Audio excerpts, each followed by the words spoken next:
Right, sorry about that. Hi, I want to welcome everybody to this edition of Humpday Hangout. I'm glad you could spend an hour with us today. We got some really exciting guests, and then we can say exciting guests, and then we can say Chief Halton. So we'll add him in there as you can see that he's joined us today. Does that mean I'm an unexciting guest, Terry? No, you're in your own category altogether. For those of you who don't know me, I'm Assistant Chief Terry McGrath. I work at Lewisville, Texas, Lewisville Fire Department.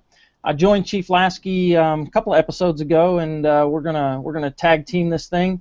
And so I'm honored to be here and pretty excited about this opportunity. Chief Lasky is actually delivering a keynote address today at the NENA Association. That's a kind of a 911 convention, one of the largest ones that's hosted in the country. So he can't be with us this week, so I'm gonna give this my best shot by myself. But Chief Lasky will be back next month. As you can see, we've got Chief Halton is joining us. He's actually out in Vegas right now you're working on some FDIC stuff for next year. Is that right, Chief? Yes, sir. All right, so before we get started, I want to take just 1 second and absolutely say our thoughts and prayers are with all those in Orlando and the people that are affected and impacted by that tragedy, and that's the victims and the families and the friends and the first responders that are having to deal with that. They did some pretty incredible work out there, and I certainly want to say that all of our thoughts and prayers are with those involved, and this isn't by any stretch over for all those impacted and affected by this, and we are thinking about you. So with that being said, let's get started. Bobby, I want to throw it to you and give you a chance. I know you might be under a little time constraint while you're with us, so I want to give you the opportunity to talk a little bit about what's in the pipe as far as FDIC now and what we need to be planning for. Well, thanks so much, Terry. And Terry, thank you so much for joining us as one of the hosts. Terry's as most great firefighters are, is an incredibly humble man, and his career is incredibly robust. And aside from just being a world-class firefighter and an amazing chief officer for the Lewisville Fire Department, he was also instrumental in their arson division and knows a great deal about what's going on right now for the brave men and women who are dealing with the aftermath of this incredible act of terrorism on our shores, and kind of drives home an important point for all of us to think about and consider. It's not going to be the focus of today's show, but when we talk about the fire service, we're really on that first line of defense against domestic terrorism and terrorism in general, and this is just a horrific incident, and thank you, Terry, for starting off the show that way. And our thoughts and prayer are supported with our brothers and sisters in law enforcement and fire and Homeland Security that are dealing with these incredible events, and of course the families and all affected. So a couple of things, housekeeping things. Thank you so much to all our great sponsors and people that help support these programs, our friends at Right Rescue and our friends at Key Fire Hose and our friends at Tenkata and all the good people who help keep these Humpday Hangouts going. And then remember that we're about 5 days away from the call for presentations closing for FDIC. It closes on June 20th. So please get your presentation out there. And we're looking for everything from soup to nuts. If you know a better way to throw ladders, that's great. Or if you know a better way to design fire departments, that's great. Remember, the FDIC is about the things of interest to the fire service with a key focus on instructing. So in other words, anything you bring, you should be willing to give away. That's the nature of the fire service. It's a teaching conference, and we teach each other. And it doesn't matter your level in the system, whether you could literally be a probationary firefighter right now, but have some incredible insight into maybe the experiences that you're having as a probationary firefighter. We'd be interested in considering that class, absolutely. Or you could be a retired firefighter who's looking back and has some insight as to something we used to do that maybe drifted away from, and we'd be incredibly interested in that. Or as you can see, one of our speakers today has his Marine Corps uniform hanging behind him. If you've got prior military experience, especially in an institution as revered and as absolutely, there's no way to say it's such a paragon of virtue. It's the epitome of everything that's right about America, the United States Marine Corps, that takes basically 18 and 19-year-old boys and turns them into some of the most influential and most dynamic members of our society that you can imagine. There's not a single Marine that could ever tell you that the best days of his life and the most fundamental core values of his essence didn't come from his experiences in the United States Marine Corps. It's an institution unlike any other. And although it's just a minor part of the Navy, I had to throw that in there. My son, the lieutenant commander, would be embarrassed. I'm leaving. It is truly an honor to have. Now that's a sergeant. Is that a sergeant major stripes I see behind me? It's sergeant, not sergeant major. That's 20-year guy there. That's 4 and out. Get your sergeant. Okay. Okay. So I'm looking at but that's a sergeant in the United States Marine Corps. And if you think about small unit leadership, and if you think about how the fire service is designed, when we talk about a lieutenant or a captain on an engine company, that's a small unit. And the small unit leadership lessons that come, we're going to talk about culture today, that have come to us through the United States military, in particular the Marine Corps and the Army and the Navy and the Air Force. A sergeant can bring more to the table about small unit leadership and management of those kinds of dynamics than anybody else. On some other housekeeping notes, we will be celebrating our 140th anniversary of fire engineering on November 17th. If you've got a story or you want to tell us how fire engineering influenced your life, or when you first got associated with fire engineering and realized it wasn't a book about developing sprinkler systems, we would love to publish it for you. We'd love to have it. We'd love to post it up online. On November 17th, we're throwing our 140th birthday party. Now, there's other magazines out there that are up and coming. We call them youngsters. And they're growing and maturing. But we are the granddaddy. We're the old guys. We're the granddaddy's granddaddy. So 140 years on November 17th, we want people like Scott Thompson. We want people like Terry McGrath. We want people like Rick Lasky. We want everybody who's if fire engineering has touched your life. We'd love to hear your story. We want to put it up online. We want to Twitter about you and fire engineering. So think about it. 140 years old on November 17th. Boy, that's a heck of an anniversary. And FDIC will be 90. It's not our 10th show or 11th show. It's the 90th running of the FDIC. So we're expecting to see Scott and Terry and everybody teaching there again next year. And with me today, joining me to talk about culture with you all this morning, is my great friend Chris McClune. Chris runs Fire Apparatus and Emergency Equipment magazine. He's my editor-in-chief of Fire Apparatus and Emergency Equipment. Chris and I work together on a daily basis, and he produces, which I think is probably the most widely read publication in the fire service. You all know it. It's that big tabloid. If you have not spent time in the stall with fire apparatus, you're not really a firefighter. Seriously, right? That's the book. So Terry, thank you so much for putting this together. I'm very interested in hearing your thoughts on culture and the fire service, because I think our culture is phenomenal. I think it reflects the same kind of values and the same kind of principles as the United States Marine Corps. Do we occasionally have aberrations and people go off the rails? Absolutely, because we have humans involved. But when it comes down to our fundamental core principles, I think we reflect the same values as the United States military in many, many, many ways, many, many fundamental ways. So thank you for letting me ramble on. Get your call for presentations in. I'll see you at FDIC. Get us your stories about the 140th anniversary, and take it away, Terry. All right. Well, thank you, Chief Halton. Thank you, Chris, for joining us. Before I introduce the two guests that we have with us, I want to just remind you, if you want to join in the discussion today, so one of the easiest ways to do that is to catch us on Twitter. So you can send us questions via Twitter. We're having that moderated, and so they'll make sure that those questions get forwarded to us. But you can use the hashtag FETalk on Twitter, and that will get to us. Joining me today is two of local chiefs around the Louisville area, Dallas area. My first guest is Chief Scott Thompson. In full disclosure, Scott's a pretty close personal friend of mine, and I've had the opportunity to work alongside of him, and now I get to meet him occasionally and cuss and discuss the issues and things that are going on locally, and he's in a department in the colony right next to Louisville that's experiencing some just enormous growth, the kind of scary growth, I guess would be the best way to describe it, because you're literally just hanging on and trying to get the bare basics covered in order to get through to tomorrow before something else is popping up. And I mean, it's a good thing, don't get me wrong, but Scott's a 35-year veteran of the fire service. During his career, he's been in a number of volunteer departments, as well as working for some of the fastest-growing, most progressive departments in Texas. Scott's served in a leadership role for the last 21 years of his career, and he's extremely committed to training, mentoring, enhancing professional development in the fire service. And he was a training chief here when I was the the division chief over investigations. So we work side by side, and I can tell you he does have a genuine passion for training and mentoring and really fulfilling the career potential of those who serve under him. And so it's an honor to have you with us today, Scott, and I appreciate you taking time out of your day to join us.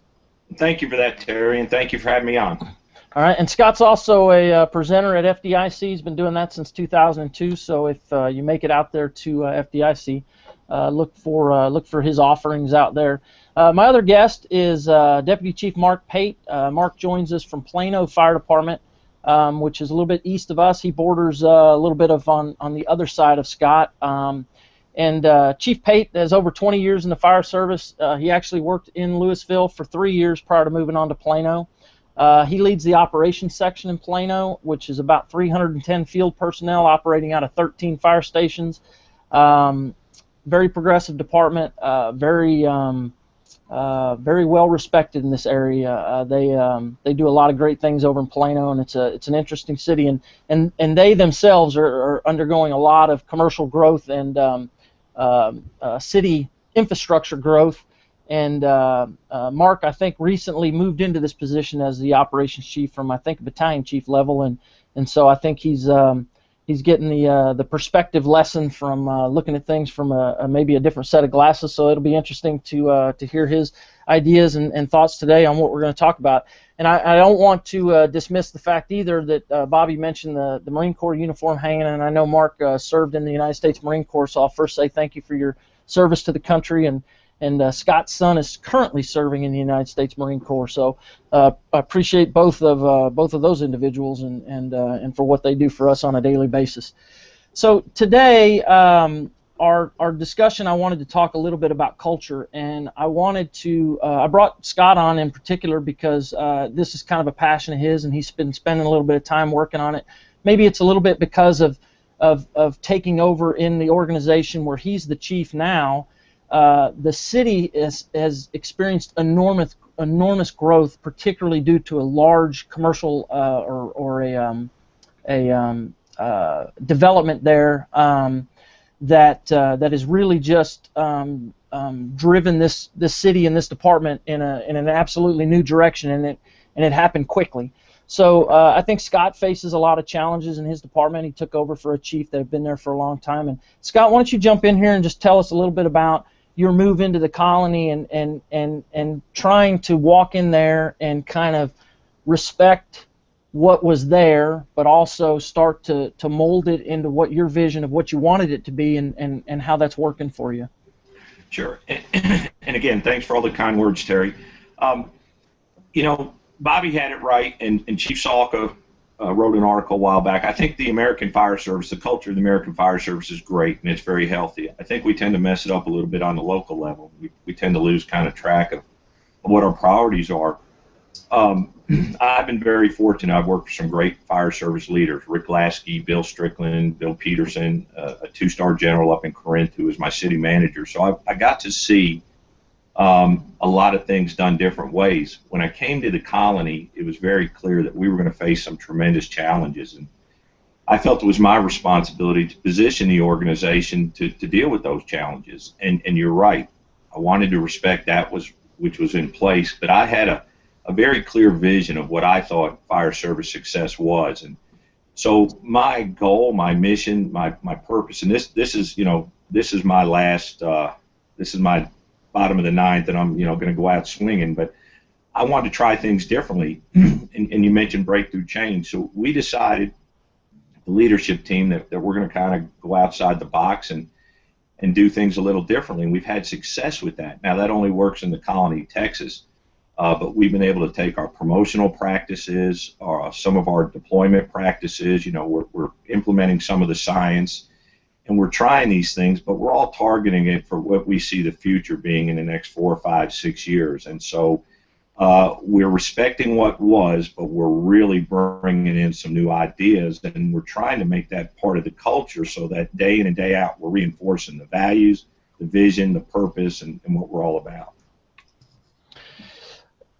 And thank you for that, and I know that it's been exciting, I guess, for me, because I enjoy talking to Scott, because he'll call me sometimes, and we'll cuss and discuss and hash out things. And so when you're building stations and trying to hiring people, and hiring people is a challenge in this market right now, in this area, it's been very challenging because we're all experiencing growth to one degree or another, and we're all competing for the same pool of candidates. So it's been difficult, and so I watch Scott, and secretly and thankful that I'm not necessarily in the shoes that he's in, because he's got a lot going on and keeping up with a lot. Marc, I wanted to ask you, since we're talking about culture, and Chief Halton had hit on the Marine Corps, and obviously I think that if you had to label a couple of organizations that were steeped in culture and driven by culture, I think the military, and in particular the Marine Corps, kind of stands out in my mind, at least. But so you served in the Marine Corps, and I don't know you personally, but I've heard your stories, your legacy here in Louisville, if you will. But I know moving up through the ranks in Plano, and you, if I'm correct, you recently took the ops job over there. Or how long ago was that? 18, 20 months ago. Okay, so I guess a good question for you would be, is that in the position that you're in now, I think on a station level, the captain, I think, is one of the most important persons in this order, or any fire department organization, because they have the most influence all the time. But so as you move up through the ranks, and certainly when you make a jump from maybe battalion chief to the deputy chief level, so your span of influence, I think, is a lot broader now. It's a lot wider. And as far as the culture and the things, and now I think that you're definitely in a position within the organization to look at things, and I'm sure you're given the freedom by your chief to walk in and say, I've been looking at something and I want to make a change. And you talk it over, and when you move forward. But change isn't easy. It's not easy in the fire service, but obviously that's part of your responsibility and your role now. And so any particular challenges or words of wisdom that you've experienced over the last 18 months? First, I would like to say thank you guys for having me on. It's a privilege to be on here with you. I appreciate everybody's comments about the Marines. That's something I'm proud of. I just want to say thank y'all, and like I said, it's kind of an honor to be a part of y'all's discussion today. Like Chief Thompson, whenever I came into my role, I had a pretty strong opinion about some things that I saw, and it's probably different than the next guy. But for me, it was leadership and chain of command. And, I think a lot of times when we say chain of command, firemen want to cringe. They think, oh, no, not the chain of command. But like Bobby said, that's a core belief that I learned in the Marines. I've seen how effective it can be. And it's been my observation in the fire service that we're really, really strong at it on the fire ground. As a matter of fact, we almost perfected on the fire ground. But whenever we come in to the administration side, sometimes we struggle. And I'm a believer in, we're going to practice how we play. How we practice in peace times, how we're going to perform under fire.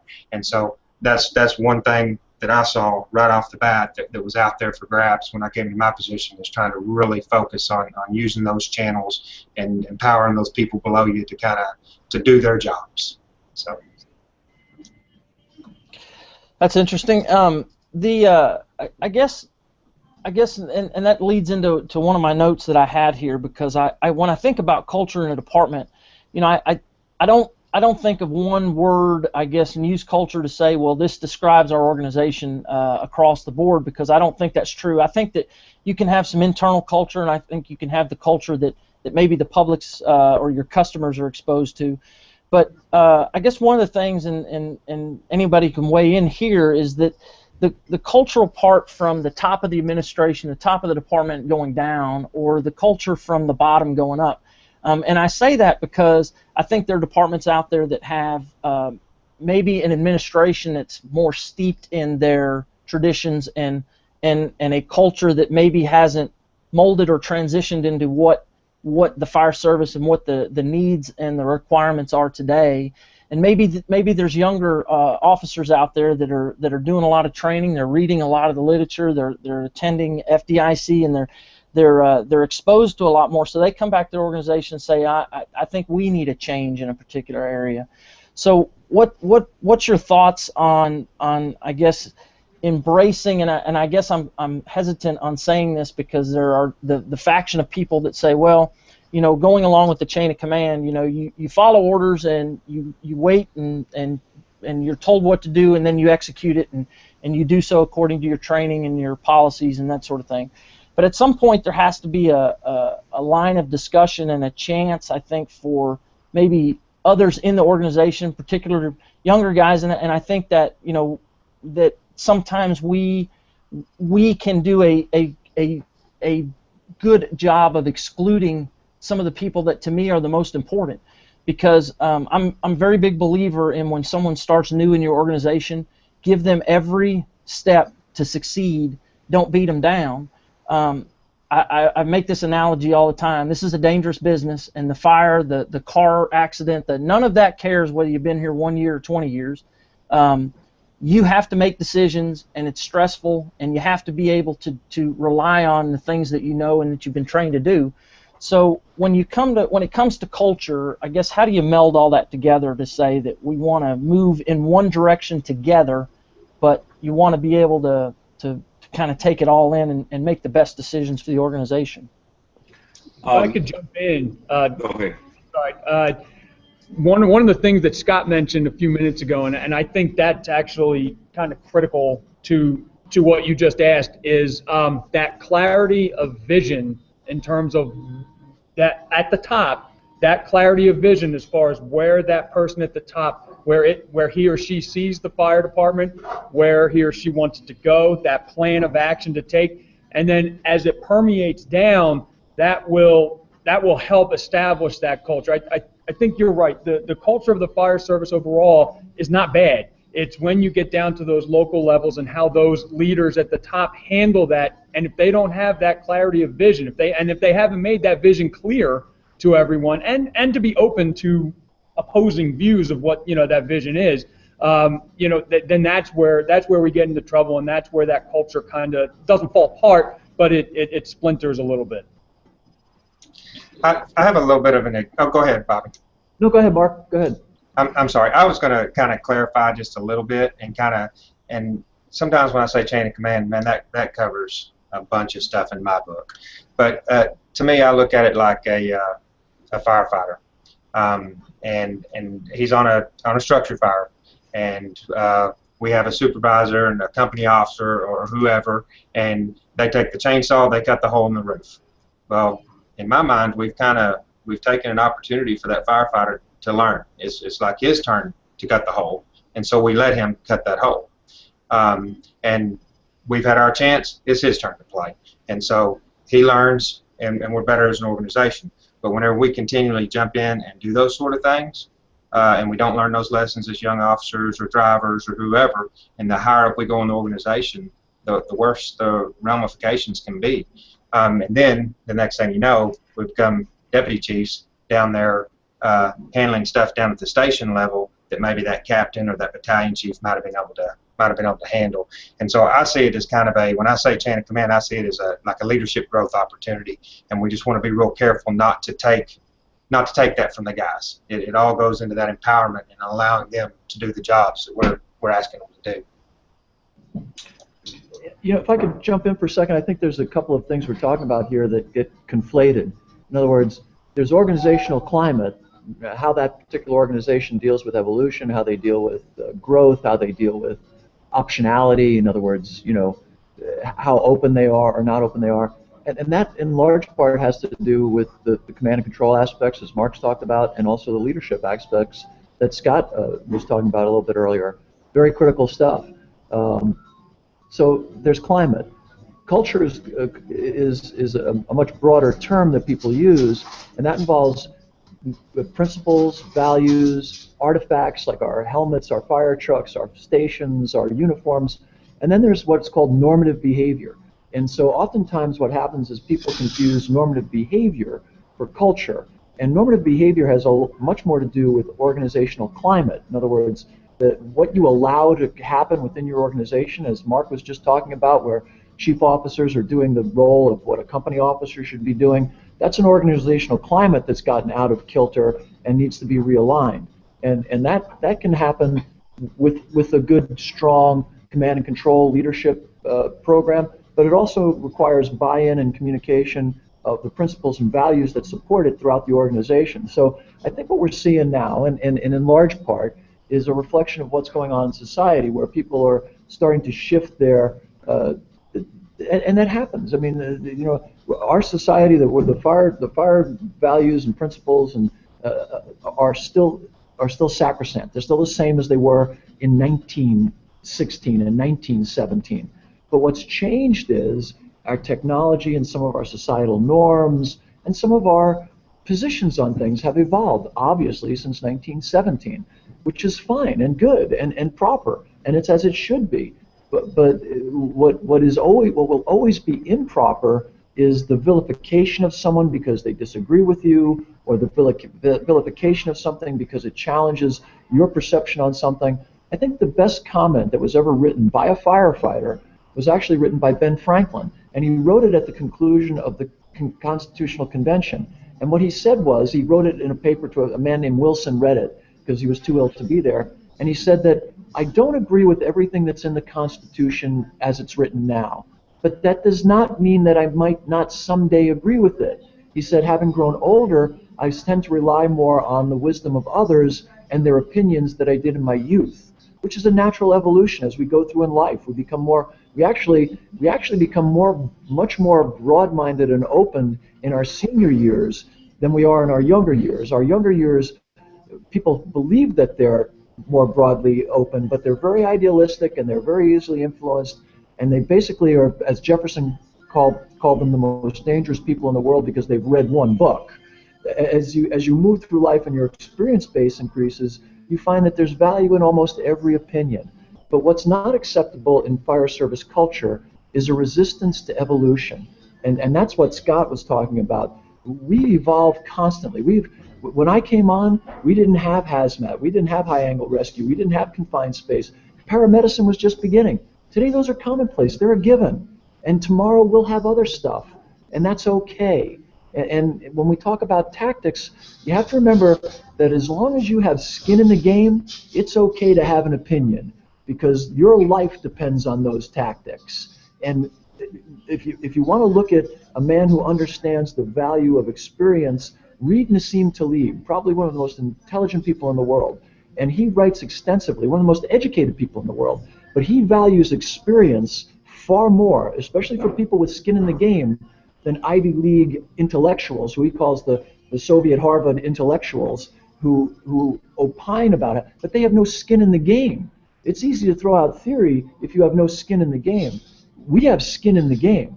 So it's important that we evaluate everything, that we're open to everything, and that we adapt and adjust. And I think it's also very healthy that the fire service moves slowly, that we adopt things slowly, because that gives us a chance to vet them, to move them correctly into the positions they should be in within our organizations, within our resource structure. Because as Marc could tell you, there are tactics that are radically different for a division of Marines than they are for a company of Marines.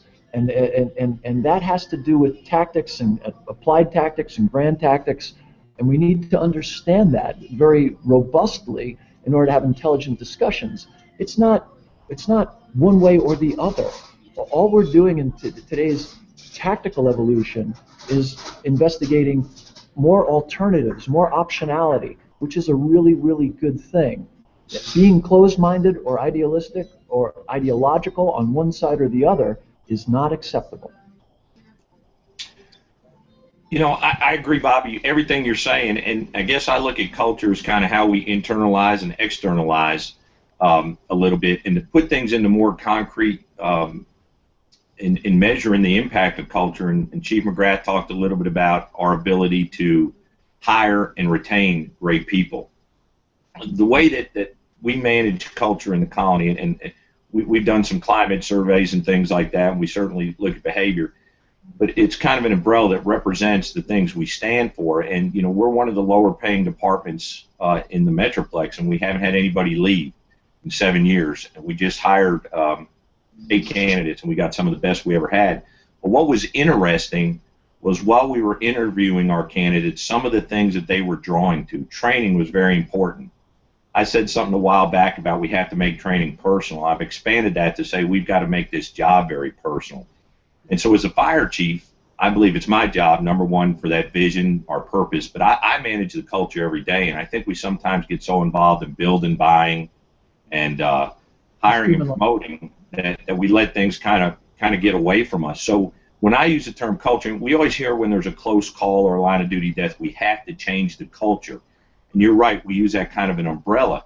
But if we don't dig in and kind of figure out what that's all about, the culture is going to develop by chance, and we're going to have to take what we get. My kind of position is, as the fire chief, is I need to do everything that I can to work towards a chosen culture, and we kind of call it a learning culture, so we're kind of in charge of our own destiny. And I think that's kind of where we bring in the things that are awesome about the American Fire Service. We got to take into account our local region and the things that people want to be a part of, and make those kind of shine for our organization.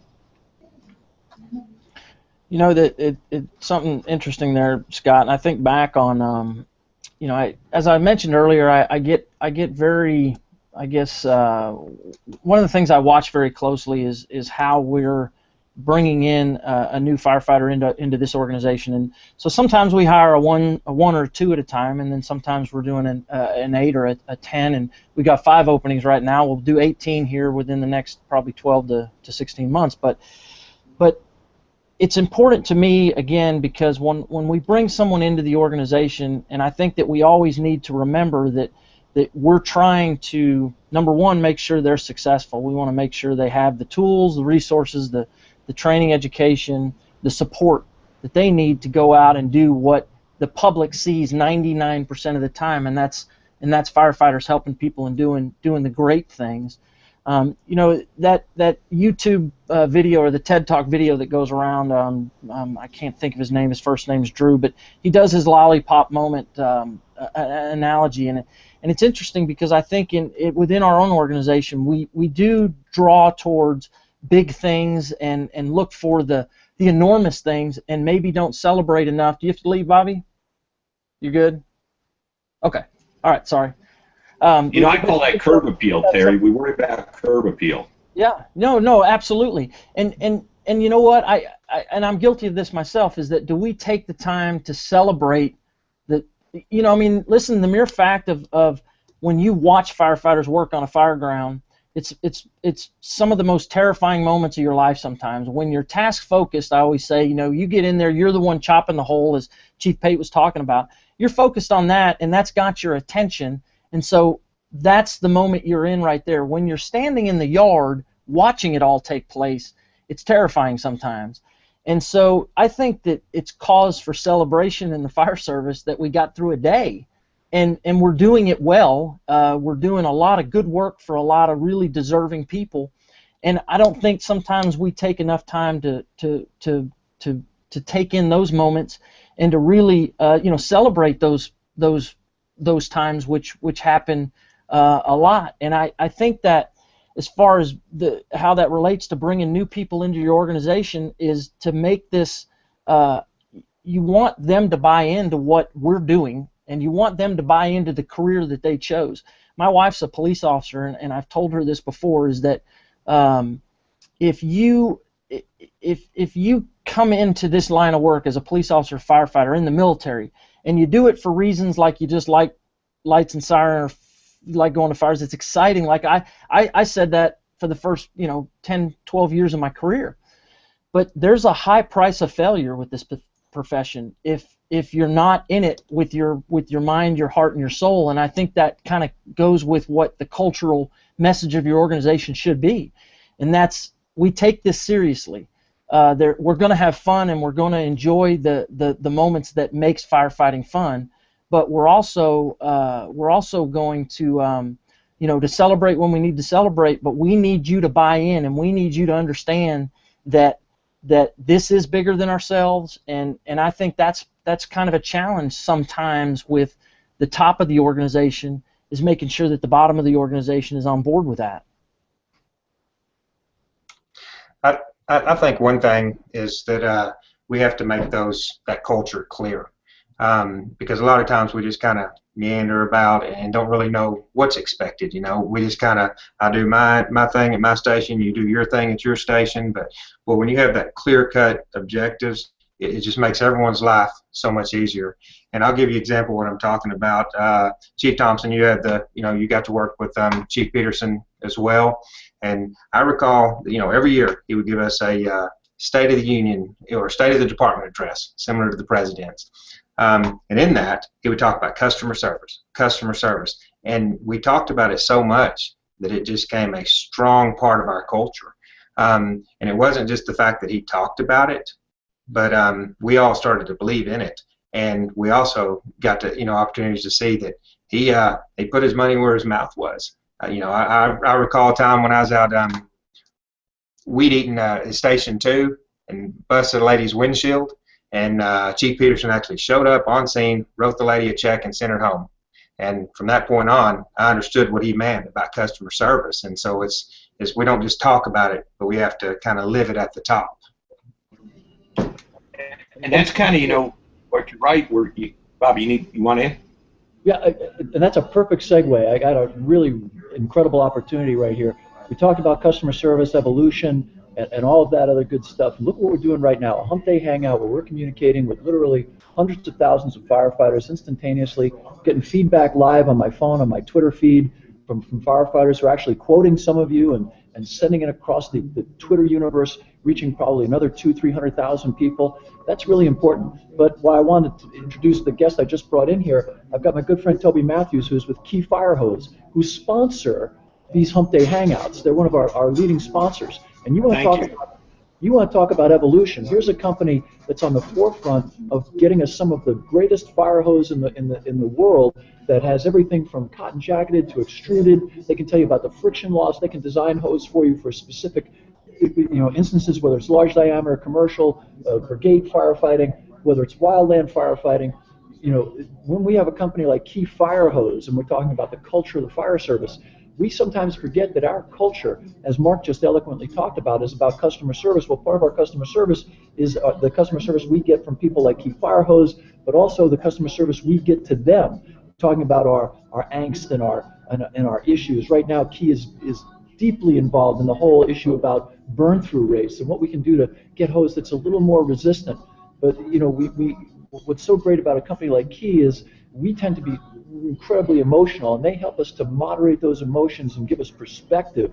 And we talked about customer service. Well, that was part of our evolution, much like hazmat, because the proliferation of chemicals is part of our evolution. EMS, part of our evolution. Customer service, part of our evolution.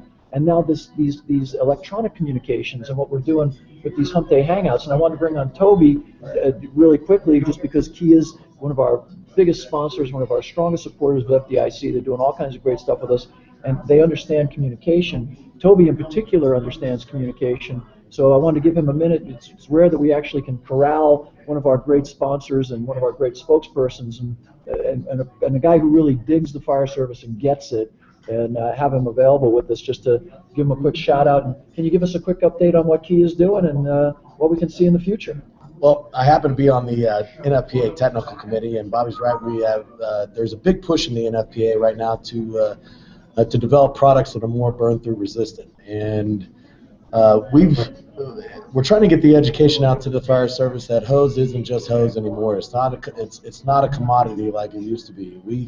We ourselves manufacture 7 different types of 1 3/4 hose, and each one of those has different coefficient of flows and different for different applications. So hose isn't just hose anymore. We're trying to go along with the NFPA to get the education out that you have to do the annual testing as far as making sure that your hose and your nozzle combinations, where we're developing basically above ground water transportation services and systems. So getting that information out to the fire service is imperative that we, for instance, our combat ready hose, you don't want to put a combat ready hose with 125 GPM nozzle. You really want to marry that with the right nozzle combination to get that target flow that you're trying to achieve in order to put your guys in the most safest safest environment in order to get that fire extinguished as quickly as possible. So educating the fire service,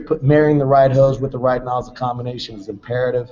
And we're also developing new products that are more burn-through resistance, and the ATF is basically made a statement that our hose is the most burn-through resistant available in the market today. So we're proud of that, but at the same time, educating the fire service that hose isn't just hose anymore is basically our number one priority at this point. And I'm going to ask Toby to hang in here with us, but just to what we're talking about with culture, think about it, and I started off in the 70s and probably the oldest guy here. But anyway, back then our choices were basically 1.5-inch hose, right, and 2.5-inch hose. That was it. And there were some guys and gals that were hauling around 3-inch hose. Remember that, Scotty? Remember the 3-inch hose? We had 3-inch hose as a tack line.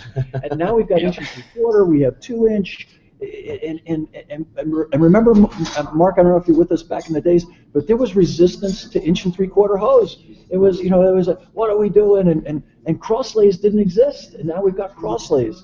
So I love when we're talking about, what we're doing, and it's really important. It'll always be important, and it always needs to be managed. And I think what we're seeing now, and I'll throw this topic out to the group as we go further, how are we managing, Terry in Louisville and Marc in Plano, Scotty, how are we managing behavioral health?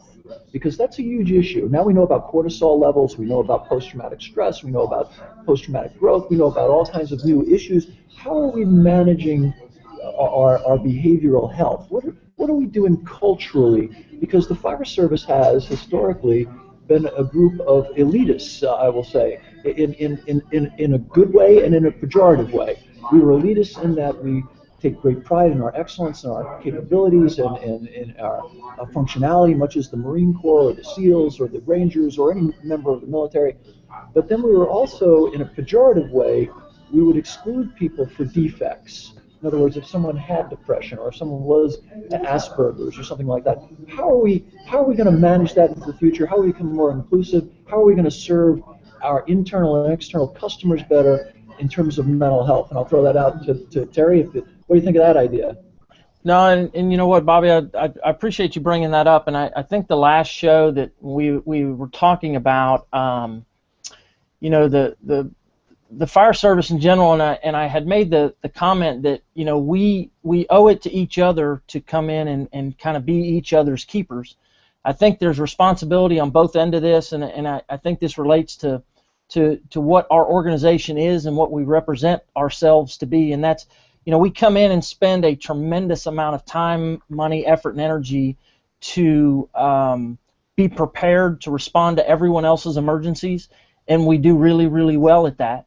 I think that we, and I hope I don't overextend myself, but we're maybe at the infancy level of really diving into taking care of each other, long-term mental health, substance abuse, and those sort of things. And you're right. I can remember I started my career in 1986, and my brother was a Dallas firefighter at the time, and he had an issue with a PTSD thing, and so in trying to get help from my brother, and at that time, I mean, I was cautioned at one point by somebody to say, hey, don't put that label on him.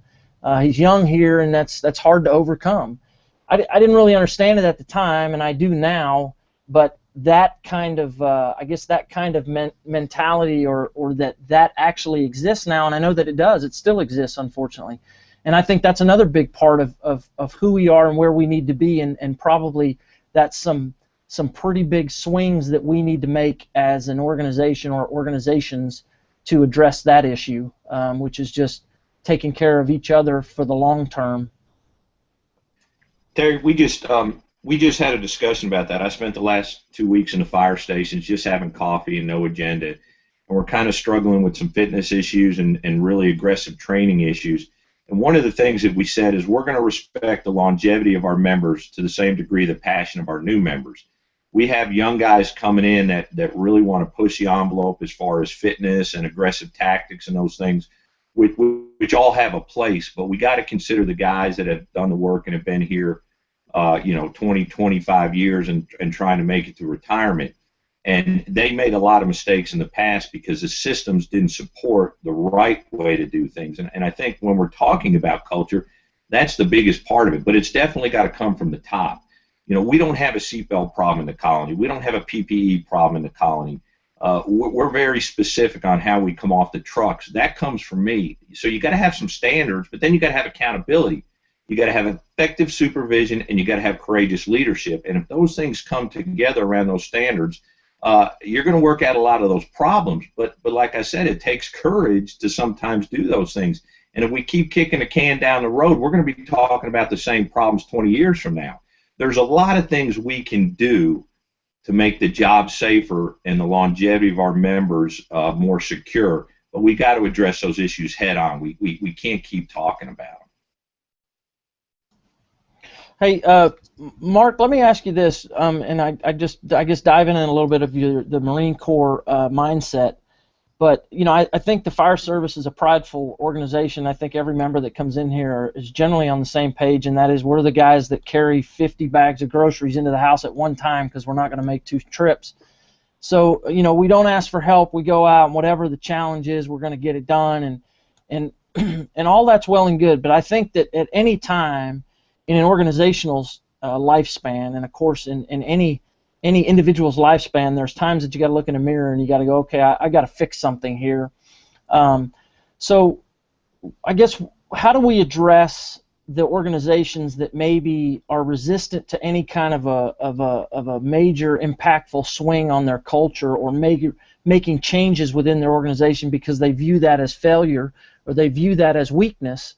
And I know we can go with the textbook answer of, well, you have to start with yourself, and all the motivational quotes along the way. But I think that is a genuine concern out there, that there are organizations, and it's the administration in those organizations that I don't know, maybe you feel like you're as good as you can be, or you are the best, and there is no room, but basically looking at something from the mindset of if we go in and tell the city manager we're going to change something, does that make me look bad as the chief, or as the operations chief, or the support chief in this organization? I think I understand your question there, but I agree with a lot of what Chief Thompson just had to say. Is I think that we would have to attack it from multiple angles. This is my opinion. We have to set the objective, a clear-cut objective of what we're trying to achieve, whether that's fitness or customer service or whatever. We have to live it up top, and we have to talk about it, because the more we talk about it, the more they talk about it, and it just grows and grows and grows. And there's some structural things that we put in place to help us to do those, like seatbelt rules that Chief Thompson was talking about. We can do some policies and stuff to help us with those cultures. But whenever we talk about changing a culture of a department, for me, I think our best bet is to get involvement from the guys. This is what we want, and explain to them what the challenge is, and then let them help us come up with a solution. Because whenever they help come up with a solution, then I think that then they're going to buy into it. Versus me just coming out and going, hey, I want this. Why don't we tell them, hey, this is where I want to be. You guys help me how we're going to get there. And I think that would go a long ways as far as from a cultural standpoint. Yeah, that's an excellent point, and I absolutely agree with you. I sometimes I sit in here and I've got a few individuals that are real good at coming to me and telling me what the problems are, and what I always kind of take a deep breath and I look at them and I say, I know what the problems are, I'm not sure how to fix it.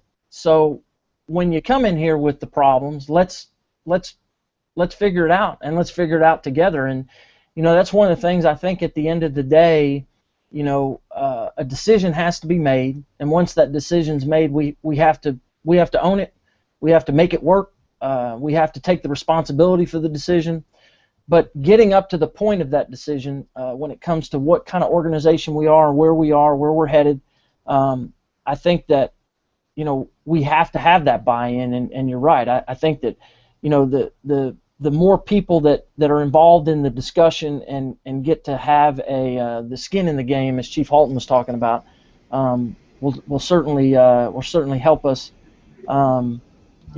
achieve the mission at the end of the day and achieve success. And you know what? I'd like to chime in just a second here. Some of the things that were said were very well said, and I think Marc said it best. We need to start the conversations and let them go where they're going to go, because oftentimes, for those of us, we have a perspective, But one of the greatest things that was ever said to me was I asked a young naval aviator how he tells his other pilots, younger pilots, what are necessary in order to lead correctly. And he said there are three things you need to thrive and two to survive. And he said the first one, which I thought was the most critical, and it goes to what Marc and Scotty just said, is that you have to know, A, what's expected of your people and what they're going through. In other words, what their lives are like, what their day-to-day activity on the job is like, and what it's like outside the job, what their lives are like. He said, otherwise, you don't know what you're doing, which I thought was really critical. And I think that's what Marc is saying, is that, we can come up with policies for implementing, change. We can come up with policies for discipline. And as Marc said at the beginning, we do great on the fire ground. Where we tend to fall down is in managing day-to-day life. Well, that's fairly consistent with the entire world. Is that functionality is very simple to control, whereas social interaction and growth, unfortunately for the fire service, it's all intertwined in our mission. So I think open conversations, and I think sharing views and really actively listening and then accepting it, although it doesn't make sense to you at the time, giving it a chance to sleep on it, think about it for a while, because oftentimes we'll say, well, let's form a committee, by God, and we'll come up with the 10 rules for how to have a conversation at the lunch table. Rule number 1, you'll have your fork in your right hand and your spoon in your left. I mean, and we get nuts about it. And I think one of the great things with Chief B, and I've had the great pleasure of teaching with Chief B for the last 30 years, and one of my greatest friends, is that a lot of what he and I and the other old guys do nowadays is we just go out and have conversations.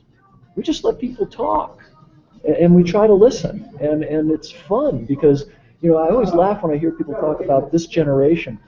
This generation scares me because they're so smart and they're so insightful and they're so sensitive and they're so dynamic. And man, I'll tell you, if you have any doubts about the future of America, go get on an aircraft carrier and watch them launch those billion-dollar jets. Go down to any fire hall in America or Canada, anywhere else, and watch how they take care of their equipment, and how impassioned they are about their role in the society, and how much they understand of it. And I think it's just exciting. And I think when we talk about our culture, our values are transcendent across the timelines. They're inalienable. They're what they are. Our behavior from time to time needs to be modified and adjusted. And with leadership like Scott Thompson and Terry McGrath and Marc and Chris McClone, as an old guy standing back watching and as ombudsman, man, I am thrilled at where we're headed. I mean, you guys are so much smarter, brighter, cleverer than I ever was. My Social Security is guaranteed. I have no fear for the future, or for the culture or the direction of the fire service, because I think we are the best example of man's humanity to man, bar none. We just are.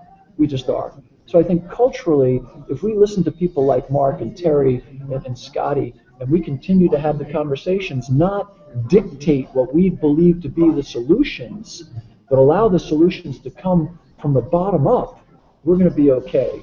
Because top down works well if you're in China or Venezuela or North Korea, but it doesn't work well where people are allowed to have an opinion. And opinions matter, and they're valid. They're all valid. Bobby, some great points. I just want to mention something. I know we're running out of time that I picked up this year at FDIC. I spent a lot of time listening to some guys that I really respect, firefighters and officers. And what I heard more than I've heard in the last 12, 13, 14 years, though, was this trust issue between, and you kind of mentioned starting off, Chief McGrath, between the rank and file and the leadership, the chiefs and the guys. And that concerned me a little bit. And I think you're right. We got a huge talent pool coming up. But the leadership of the organization kind of set in their ways is pushing that off, and it's creating this mistrust. And I think that's something we need to jump on pretty quickly to solve some of the problems we're talking about. I never heard it discussed so much as I did this past year. I haven't got my head around it, but it concerns me quite a bit that that's kind of what I was hearing over and over again by very well-respected people. Well, I appreciate that, and I think that I think it's easy when we sit in our, you know, I speak for myself on this. It's easy for me to sit in here and you know, I can come up with a million quick responses to all the things that are going on, but I think you gotta walk in those shoes, and you know, you hear it from time to time. You know, don't forget where you came from and those sort of things, and I do agree with you there, Scott, and I do. That is something that is concerning to me, to make sure that, you know, we're all working towards the same thing. We all have a different perspective and a different you know, I don't know if you say there's a little bit different skin in the game, but you know, I have my bosses and I have people that I have to satisfy with answers and with the decisions that I make, and those aren't always popular. And at the same time, they have to, you know, the guys that are out there doing the yeoman's work around here, they've got to deal with a lot themselves, and you know, it's absolutely a two-way street, but we do need to make sure that we keep that connection there, because I think, you know, part of the core. I left the fire service to be a police officer, and I came back, and the reason I came back was the fire station. I just like hanging out at the fire station and hanging out with the fire guys, and then I went and got an admin job, and so I sit in an office. I don't hang out with anybody. But anyway, we had a great show today. I appreciate everybody joining us and sharing your thoughts and ideas with us, and I hope that everyone who's listening got something to take away from this. As we close this thing out, I just want to go around and extend again my thank you for joining us, and then Scott, if anybody out there has any questions for you or wants to contact you, is there an email or a way that they can get in contact with you? Sure, S. Thompson at thecolonytx.gov. I have an article coming out in a fire rescue next month about culture, and it's called Philosophy and Fact, Creating a Culture of Success and Survival, where I talk about a lot of this stuff, but please feel free to call me or email me. Okay, excellent. And then Marc, I trust. I know I drive down 121 and I look over there at that huge monstrosity of a development that Toyota's putting on out there. So you guys aren't going to switch to Toyota ambulances or Toyota fire trucks, I'm assuming. But I know you probably got a lot going on in your world. And if somebody wanted to reach out to you, is there an email that they could get you at if they had any questions for you? Yeah. My email is Marc, M-A-R-C-P, @plano.gov. And yeah, that area out there that you're talking about, they're saying that eventually that'll be the most densest area in our entire city, and that's going to involve both Louisville and the Colony to help us, because they're really fixing to put up some major high-rises out there, not one or two, but 10 or 20. So yeah, so we're all going to be in on that. And no, we're not against driving Toyotas or any other brand for that matter. Yeah, see, it's a good sound decision there. Bobby, I appreciate you spending time with us. I'm glad you got to spend the whole hour, and thank you to Toby and I'm sorry, I made my notes and I put it away. Chris, I'm sorry. I appreciate you guys coming in and joining us and sharing your thoughts with us. Bobby, if anybody wants to reach you or ask you a question about FDIC, how can they do that? Yeah, call me direct. My phone number is 201-406-8278. That's Bobby Halton at 201-406-8278. That's my cell. If I'm awake, I'll pick it up. If I can't, I'll get back to you. Or you can email me at roberth@penwell.com. Remember, we've got about 5 days left before the call for presentations closes for FDIC. Pick up fire apparatus, emergency equipment, read what Chris has to say. It's always enlightening. Great stuff. And real quick, just a shout out, go to keyfirehose.com. Key Fire Hose located in Dothan, Alabama, with one of the largest hose manufacturing facilities in America. And they have more stuff on there that's educational about how to manage, maintain your hose, how to take care of your hose, how to select your hose. All the kinds of variables that go into hose selection is really critical. And there's no company that does it better than Key. I've used Key Hose. I love Key Hose. I stand by the product. I'm not just a spokesperson. I'm a member. It's like the hair club for hose. So please, take care of the people who take care of us. And if you have thoughts about what's going on with the new NFPA technical committee that's looking into burn-through, have your voice heard. We're gonna be doing a lot of work on that in the near future. And Toby's interested in what you have to say. But go to keyfirehose.com and participate. you can't complain if you don't vote, they say. So, have your voice heard. And I wanted to say thank you to Terry for doing this. He's a great host. He's wonderful. Marc, Plano's an incredible town. If you don't have a chance to visit Plano, Texas, please stop and see it. It's just an amazing community. And drop by and tell Marc hi.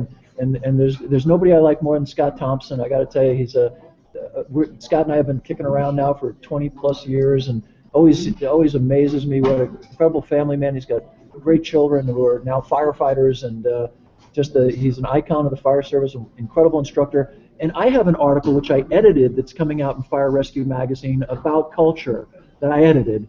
I had nothing to do with the writing or construction. Please read my article that I edited for Fire Rescue Magazine. Just teasing you, Scotty. Great article. I did edit it. And Scotty, there's a thing called spell check on your computer that'll help you. Just teasing. Thank you, Bobby. Thank you for everything. From Key, any quick words before we close? Yeah, these Google Hangouts are imperative to bridge that gap between the actual application of different fire applications and the hose manufacturers. I'm personally not a firefighter, but I'm an expert at manufacturing hose, and the information that we get back from these Hangouts is imperative for us to gauge the direction of which way we need to go in order to manufacture the best products for the fire service in order to extinguish those fires as safely and as quickly as possible. So if you have any other questions, like I said, I'm on the NFPA technical committee as well, and we're developing these hose standard tests as far as burn-through resistance currently. And if you have any questions about that, you can email me at tmatthews, M-A-T-H-E-W-S, @keyhose.com. Chris? All right. Well, really, just thanks to Bobby for bringing me in on this. We both happen to be in the same city, which is kind of rare for us, but we do talk every day. But thank you for bringing me into the fold on this, and thanks again. Terry? All right, thank you all. If anybody needs to get a hold of me, it's first initial, last name, T. McGrath at cityoflouisville.com. And Chief Lasky will be back. Our next show, I think, is July the 20th. Chief Lasky will be back for that. If you need to reach Chief Lasky, you can get him at 5alarmleadership@gmail.com. And we'll see you July 20th. Thanks for tuning in. And if you're anybody up in Eugene, Oregon, I'll be in Eugene, Oregon tomorrow night. So I'll see you. I'm in Vegas today. I'll be in Tulsa tonight, Eugene, Oregon tomorrow night. And we'll see you at the comedy club, though, right? Yeah, no, I'm doing a stand-up routine at Laps. I'll be at Laps in Eugene, Oregon. All right. God bless and be safe out there. Thanks for joining us. Thanks, guys.